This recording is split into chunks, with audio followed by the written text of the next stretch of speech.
Okay, I'm going to go ahead and start where we left off with the last segment.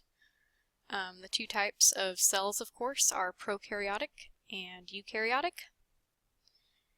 And the prokaryotic cell is typically smaller than the eukaryotic cell. It's much more simple, and by simple I mean it contains no true organelles.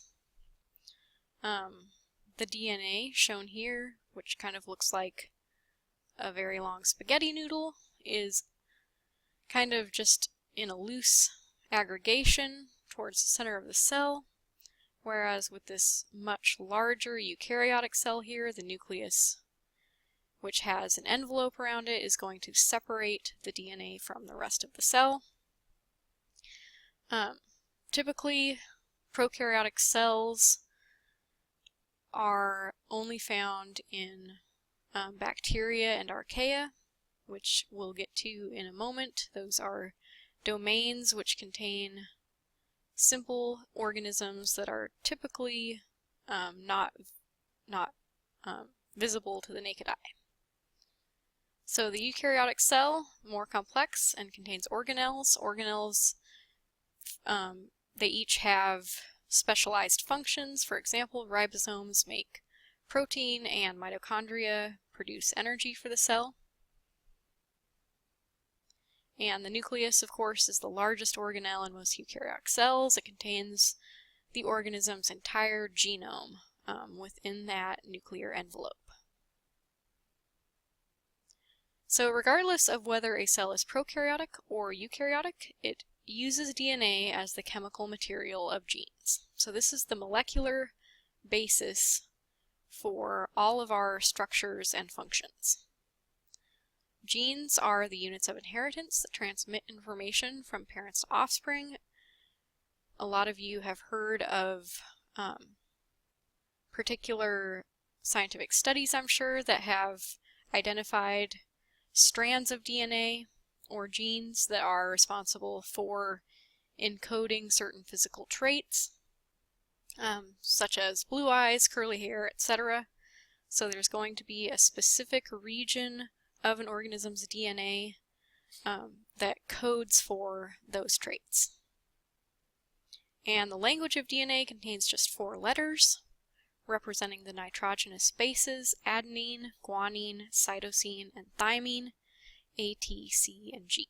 So we'll talk a bit more about the structure and function of DNA in a later chapter. Oh yes, and a genome can be considered, or it can be defined as all the DNA or genes in a single organism. So a genome is going to be specific to a particular species. So even closely related species are going to have slightly different genomes. So despite the fact that diversity is really the hallmark of life, genes are still the molecular basis of all life, and the sequence of nitrogenous bases, as I just mentioned, accounts for all of that diversity. So the diversity of known life includes 1.8 million species. So these are species that are known to science. They've been formally described.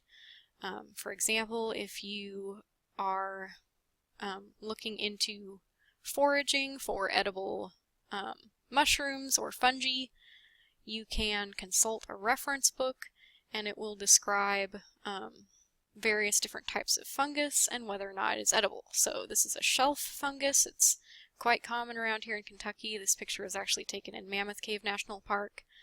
And morel mushrooms, of course, are a very commonly sought after edible mushroom. So each of those is a species. They're distinct from one another in one or more ways. Estimates of the total diversity of life range from 10 million to over 30 million species. So scientists have basically considered, very carefully considered, the extent of our knowledge, and by considering the extent of one's knowledge, you can generally also consider the extent of what you do not know. There are many environments which we have not explored very thoroughly, including the deep ocean. Soil organisms, for example, are very diverse and numerous. So there's estimates of the total diversity of life that includes species that have not been formally described yet. So the basic concept of grouping species is based on Carl Linnaeus's binomial nomenclature, which includes the genus and species of an organism. Most of you have probably heard of our genus and species, Homo sapiens.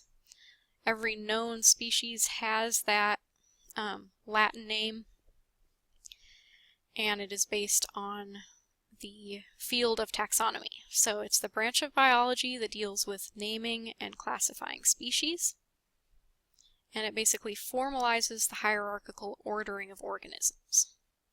If you've ever gotten the chance to look at a university biology department's or wildlife biology department's teaching collection, again, it can be both beautiful and overwhelming. Insect collections are a great example of that. Typically, you can access these collections and there will be detailed information about where each specimen was collected, the date, of course what species it is, and oftentimes the sex of the organism. Okay, so the 3 domains of life that we will cover during this course are domain bacteria and domain archaea, which make up the prokaryotic organisms, and then domain eukarya, which includes several different kingdoms here, and of course all of those organisms have eukaryotic cells. So bacteria and archaea, typically very small organisms. Many of them, actually all of them, are single-celled organisms. They might form aggregates. And then domain eukarya are typically multicellular, although there are exceptions to that, of course. But most of the organisms that we think about on an everyday basis and that are important to us economically, especially including plants, are multicellular. So bacteria and archaea, again, they're prokaryotic domains. All of the cells within these domains are simple and they do not have a true nucleus or true organelles.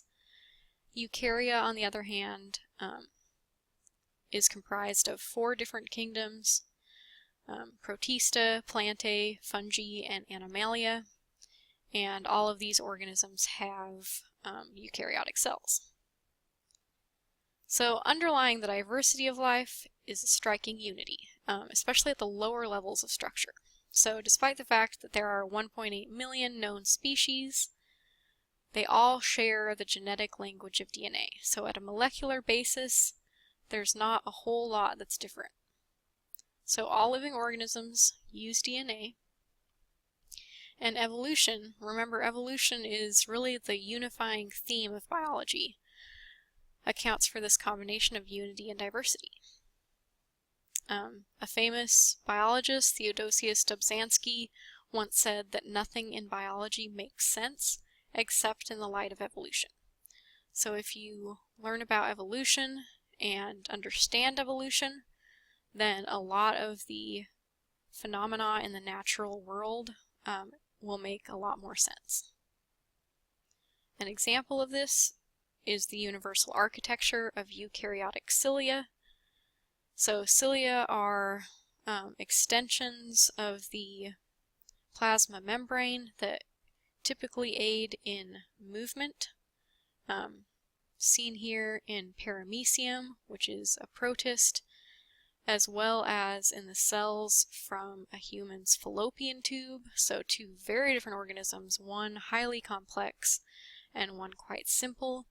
If you look at those extensions of the cell's plasma membrane, however, and make a cross-section of those as seen here, what you find is that those cilia are basically identical to one another. And this points to the fact that far ago in our past somewhere is a common ancestor that developed this structure, and it's a highly successful structure. It does its job well, and thus we say it's highly conserved.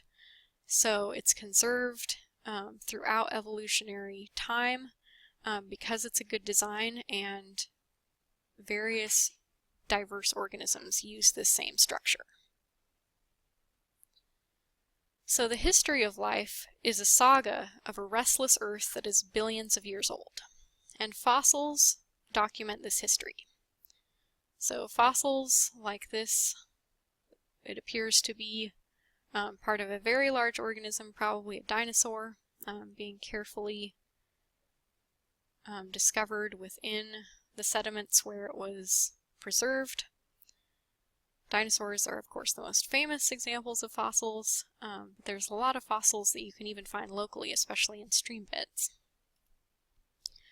Okay, so life evolves, and what I mean by evolve is simply that it changes. Each species can be thought of as one twig of a branching tree of life extending back in time.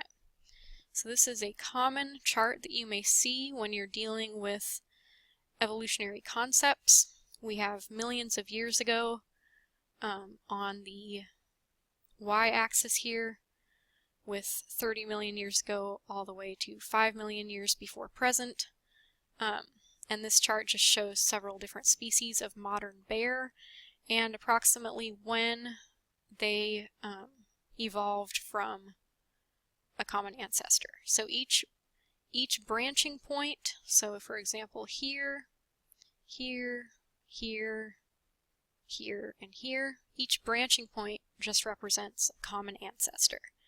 So about 21 million years ago, the giant panda branched off. It evolved from a common ancestor, and the other branch led to spectacled bears, and then this branch that leads to several other modern bear species. So the ancestral bear all the way back here lived about 29 million years ago and gave rise to all of these modern bear species. So the evolutionary view of life really came into focus back in 1859 when Charles Darwin published On the Origin of Species by Means of Natural Selection. And this was a revolutionary book. Lots of scientists had been researching how life changes over time and had formulated ideas, but Darwin was really the first to formally describe those ideas and describe a mechanism by which evolution could occur. So some of the big misconceptions regarding Charles Darwin and his theory of evolution. Darwin did not invent or discover the theory of evolution.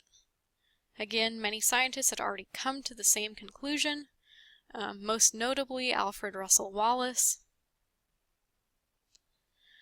Darwin really discovered and thoroughly documented the mechanism by which evolution could occur, and that is natural selection.